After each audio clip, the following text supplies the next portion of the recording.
My name's Kate Arbuckle. I live in the UK, Berkshire, the UK.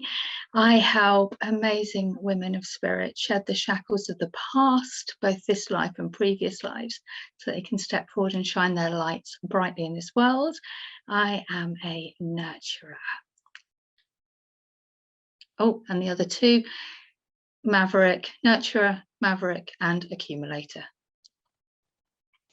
So what I thought we would start with is when you first did the quiz, when you first did the SMA, were you surprised to hear that you were a nurturer? But how did those results make you feel? Was it good, bad? Did you feel called out? Or did you absolutely 100% know? And Anna, we're going to start with you and then go around. But what was your first reaction to finding out that you are a nurturer? For me, it was blindingly obvious I was a nurturer. I am a nurturer, and I'm 50-50 nurturer maverick, which made perfect sense. And probably the most unmaverick thing that happened for me was that I didn't try and fight the fact I was a nurturer. I almost was like, no, I'm more nurturer. I'm definitely more nurturer.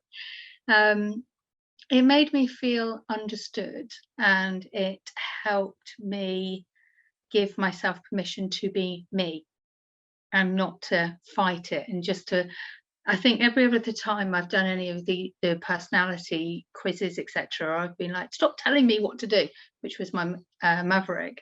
And this time it gave me permission to really enjoy the strengths of who I am and to accept who I am, as opposed to try and fight it. It also gave me permission and a mantra that I work with quite often is, I am not responsible for everything in the world. And that's really helped me create stronger boundaries in all areas of my life, whether it be my business and my personal. I am not responsible for everything. I am not responsible for others' decisions. And that's been a huge, powerful shift in creating strong boundaries. That's huge, Kate. Really, really huge, because now we live in a world where you can connect to so many people. And I can imagine too that tsunami of information about need around the world and all of the different ways that clients can contact you. And, the need just feels like it's much bigger and bigger. Whereas if you were a nurturer 100 years ago, you nurtured your village, you nurtured your family or your community. And now you guys are just seeing, oh my God, there's so much need. So it's almost like a double-edged sword of the time we live in for nurturers, right? Because we don't have geographical boundaries anymore to sometimes protect you from yourself and your desire to help everybody. So my next question is then, and this, we're going to start with Sarah on this one, is when it comes to the business world, have you felt, or how have you felt alienated from the business world? Because a lot of groups, a lot of courses really value the more ruler, maverick type of entrepreneur. And where have you found that doesn't work? Do you feel lost, or do you feel a bit alienated? Or have you had business coaches that have made you feel like you needed to change yourself to fit in or to succeed as well? So I'd love to hear your thoughts about that. And Sarah, you're up first on that one. I'm resonating with everything that everybody said. I've absolutely experienced coaches trying to sort of railroad me into a different direction. And one of my first business coaches who taught me so much, and I am so grateful to her, and she is a celebrity ruler, and she said, go to every single networking group within 100-mile radius. And I remember in one of the modules you've said that, and to have permission. For me, when I did that and I tried that and I followed that path, for me it would take me all day to recover, because I was just spent from giving and giving and giving and giving. And very similar to going to big events with hundreds of people, yes, I enjoy them. And now I know that if I do anything like that, it is of service to me to have the next day off. And I don't have to go straight back in. I don't have to tick and implement every single thing on someone else's timeline. I guess that's the biggest thing for me, is I don't have to do all of these things on someone else's timeline. I can nurture my soul and nurture who I am, which then allows me to feel into the space and be comfortable with what I'm doing to then get the better results. I've forgotten the question, and absolutely, I've definitely also had coaches who said, "Oh, you know, designer handbags and everything. It's just not me. I'm a hippie," you know, and that's okay. And it's okay to be a wealthy hippie. So it's, you know, it's definitely wonderful being able to accept who I am and honor my soul as I go about my business, whilst helping incredible clients who resonate, because we all have clients who resonate with who we are. Otherwise we wouldn't be here. But I want to go actually to baby nurturer you for a moment, because often our archetypes show up so clearly when we're kids in so many ways, either little things that you did or nicknames you had or things you were teased about as a kid. So I would love to hear from each and every one of you. And Tracy, we're going to start with you first. Like, how did that show up for you as a little baby nurturer? For me, being baby nurturer, I'm also the eldest of 3 sisters. And so for me, it came up a lot around feeling overly responsible for my 2 sisters, and responsible for my parents. It was kind of that in between bit where I felt responsible upwards as well as downwards. And one of my sisters, I love both my sisters to pieces, and understanding who I am and who she is has helped our relationship so much. One of my sisters is a celebrity archetype, and so there was often a bit of a clash between us, as sisters do. And one of the most powerful things that I remember was getting to, I think, in our 20s, when somebody said, "You don't have to be responsible for her anymore, it's okay." And so that was definitely something that showed up an awful lot around it. The other way it showed up is, I think a lot of nurturers are empaths, because we feel and we understand. And being a woman of spirit, growing up in the 70s in a quiet town in Berkshire, I was, you said, what were we, teased or at, when we were kids? I was teased for being a witch, because, and, I'll happily say, yeah, that's me now. And I didn't back then. And I think a huge part of that was the fact that I could feel how other people were feeling. And when you start to do that, you start, I think my experience is that I felt into other people's energy, and then you start seeing and experiencing things. And when you start being teased because you're predicting the future. And that was definitely, I've not really thought about it until you've asked that question. It was definitely the start of me really honoring my spiritual side, because that was what I had, honoring my spiritual side was what I had. And it was my safe space, away from the noise. I guess school is a bit like some of the business coaches that we've been talking about. And looking back, I'd be actually quite interested to hear about other people's school experiences. For me, I definitely required that rest time after school and being away from the noise. And so, yeah, definitely the nurture definitely showed up from when I was in a very young age. we had someone on the connector call who grew up in the army and very similar experience, had to move every 3 years. And so, you know, we were talking about how being that new kid made her always, you know, try and find the kind kids, trying to find the interesting kids. But on the flip side, as an adult, always looking out for those wallflowers, always looking out for the ones who seem to be on the outer. And is that something that comes up for you as an adult? Like either if at conferences or events, are you looking for the one who's like, who's the new kid that I can, yeah, you guys are all nodding. Yeah, I very much, if I'm at any conferences or any event and there's somebody that's not spoken or taken their turn or seems to be on the edge, I will be the one that goes up and just starts having a conversation and take care of them. And so that very much resonates, and it's that taking care and the freedom of choice, and being that ability to choose for ourselves. What came up for me was, again, this is bringing up so much that I have never considered, so thank you. For me, it's around the food aspect. I remember when I was 14 saying to my parents I wanted to become vegetarian. We didn't do that. We don't do that. We eat meat, and you should be grateful for what you get.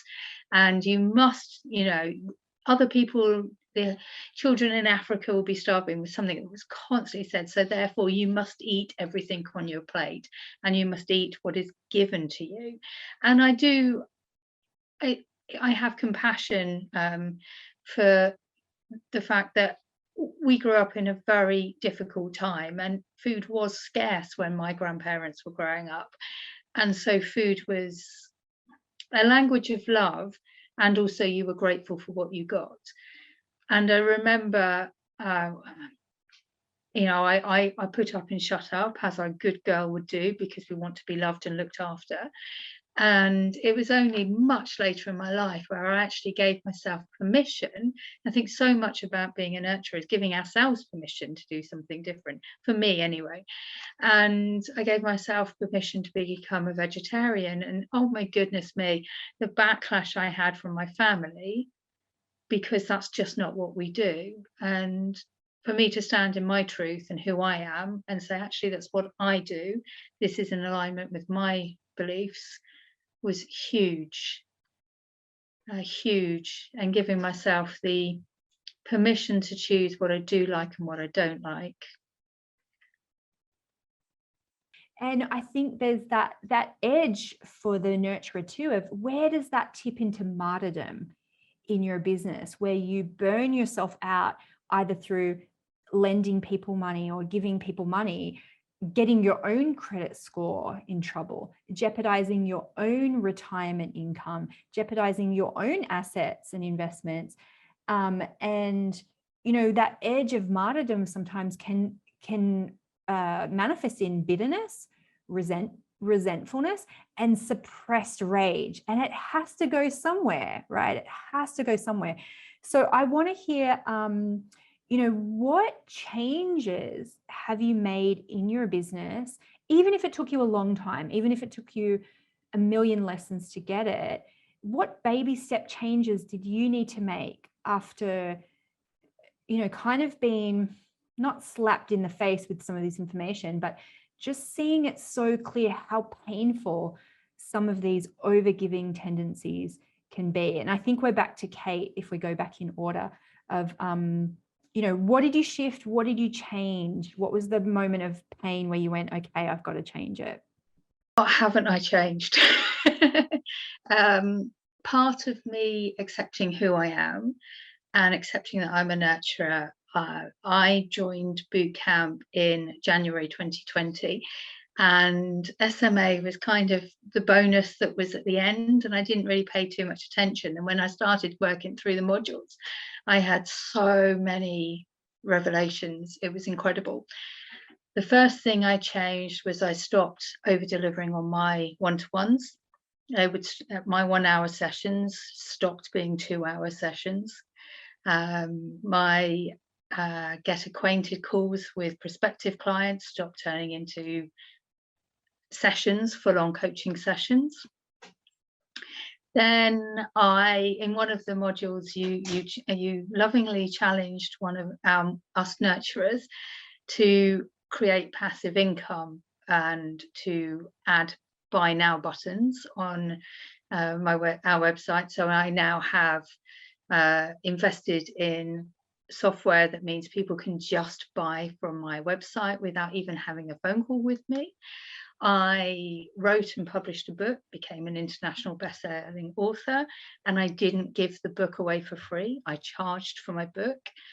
I've created a deck of oracle cards, and I charged and added profit to the deck of oracle cards.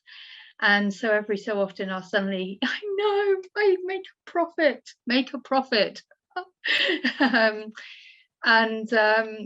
And when I sort of sit down and I look back and I'm like, I published 2 books last year and a deck of oracle cards, and I added buy now buttons, and I created it so that, of course, I've got 8-week programs and it just rolls out, and I don't have to physically send an email out to every single person.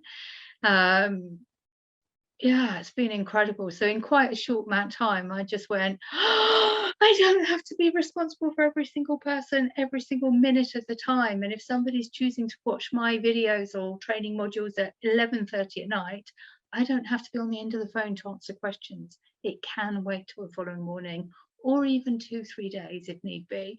So yeah, I changed an awful lot.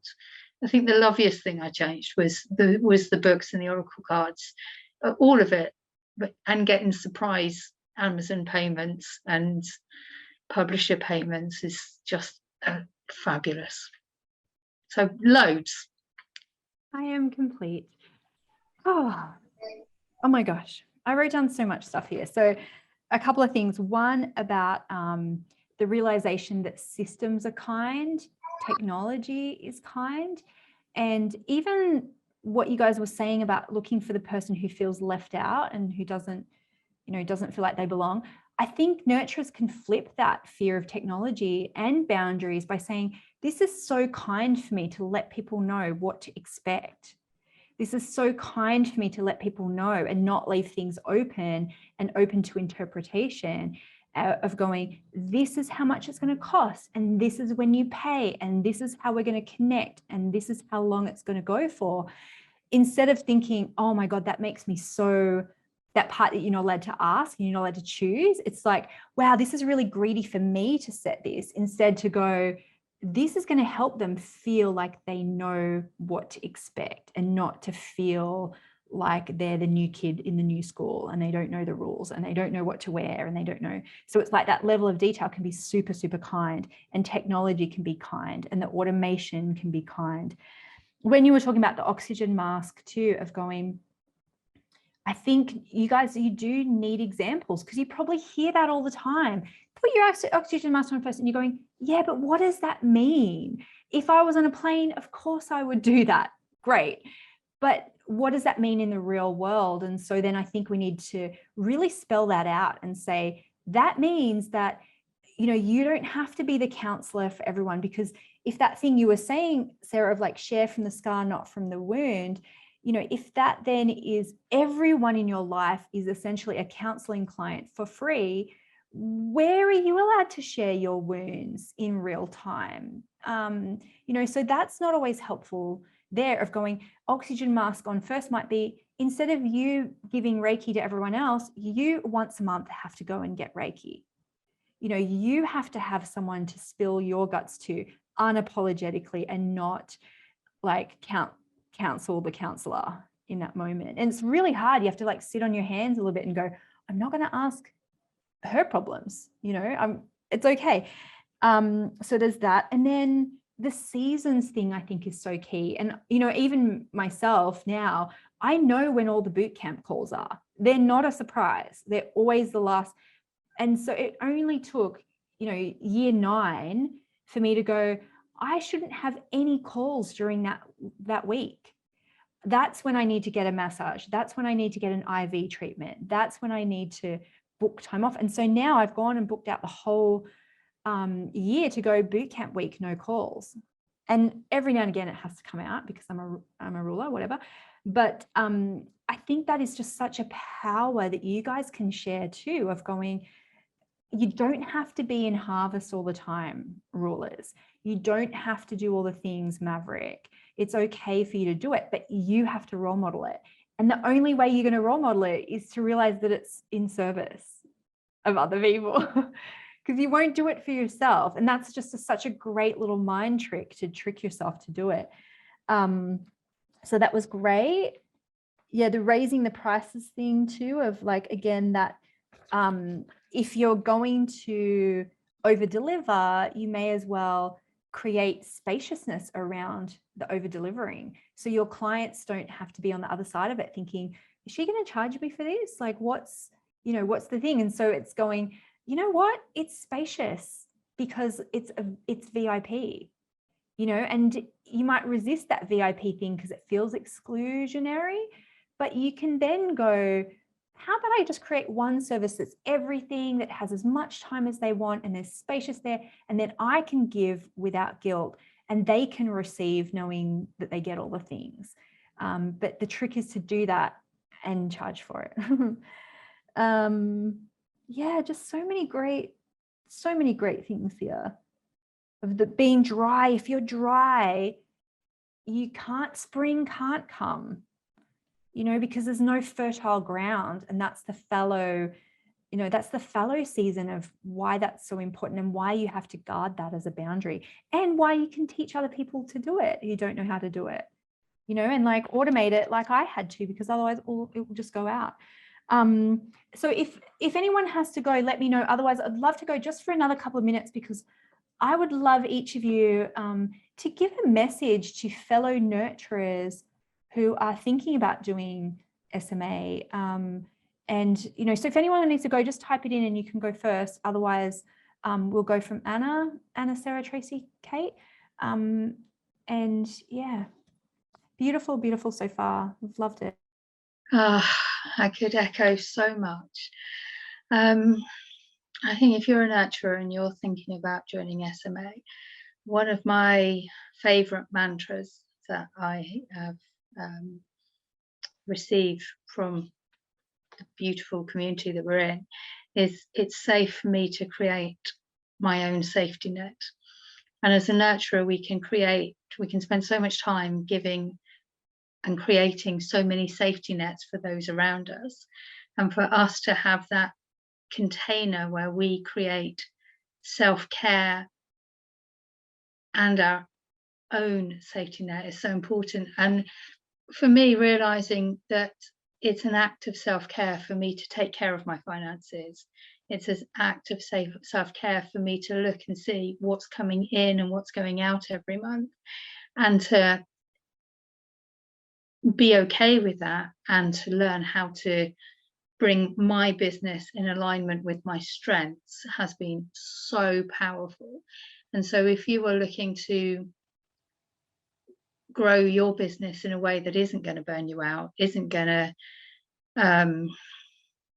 leave you spending more money on coaching than you receive, because I know as a nurturer, I've definitely done that in the past, then it's such a powerful container to be in. And there is so much support and so much love and so much nurturing.